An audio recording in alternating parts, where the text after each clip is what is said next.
Então, galera, como que está o nosso carro? Como diminuir os juros desse carro de uma maneira mais fácil? Primeiro, você tem que estar com o nome limpo. Se você não tiver com o nome limpo, nem adianta tentar, porque você não vai conseguir fazer da forma que eu fiz. Lembrando que eu estou contando a minha experiência, eu não estou orientando ninguém a fazer isso. Eu financiei o Nivus Comfortline, R$ 90.000 o financiamento dele, com 60 parcelas de R$ 2.534. Beleza.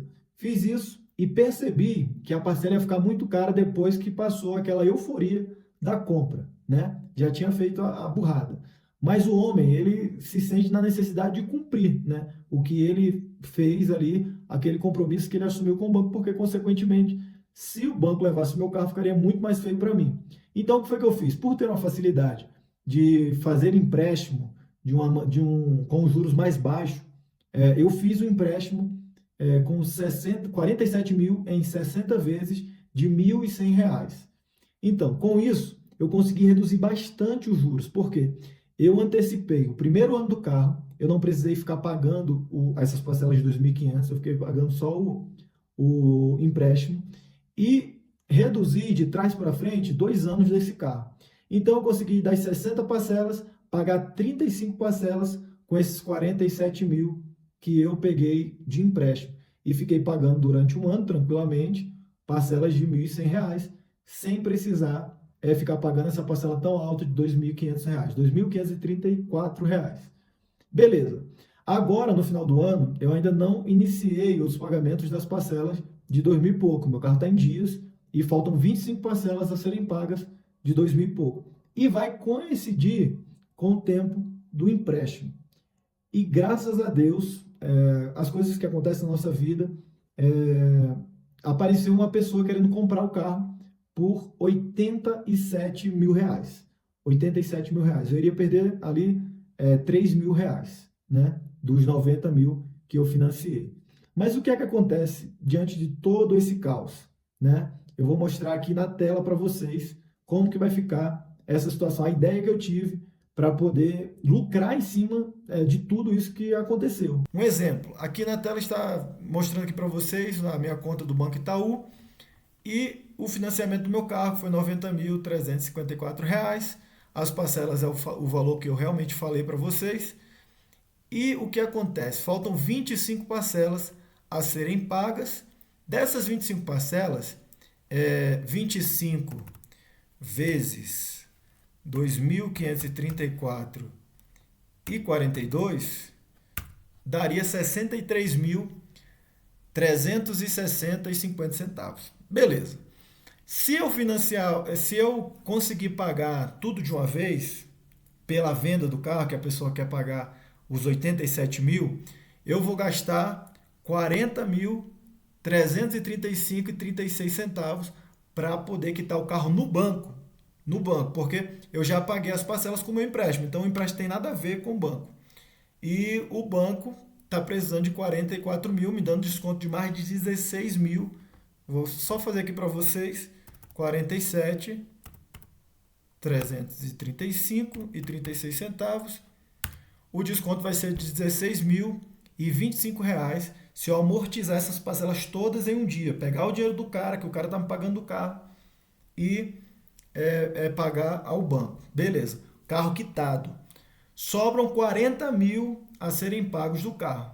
40 mil, Nivaldo, o que você vai fazer com esses 40 mil? Você vai quitar o seu empréstimo?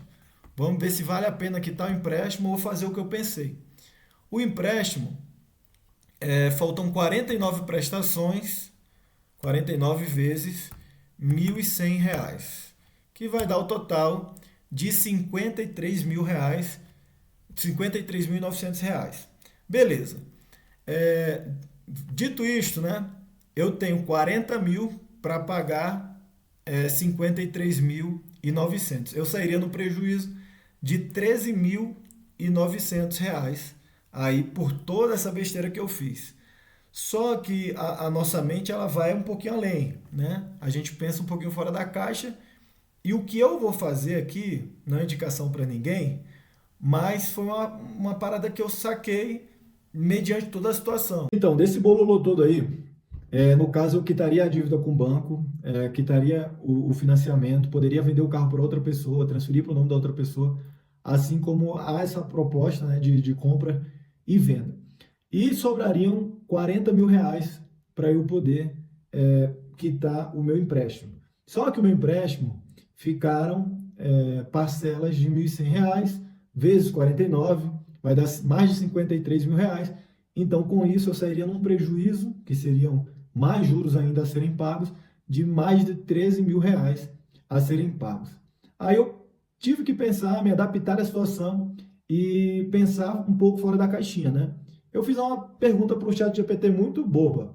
Eu perguntei aqui para ele, quanto renderia 40 mil, rendendo 12% ao ano, por 5 anos, com juros compostos? Aí ele me fala que rende 70.493,67 centavos.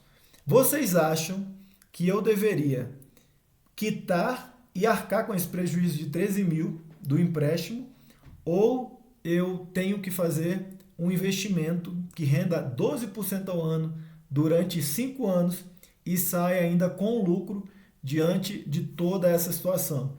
Com o lucro que a gente vai ver aqui agora.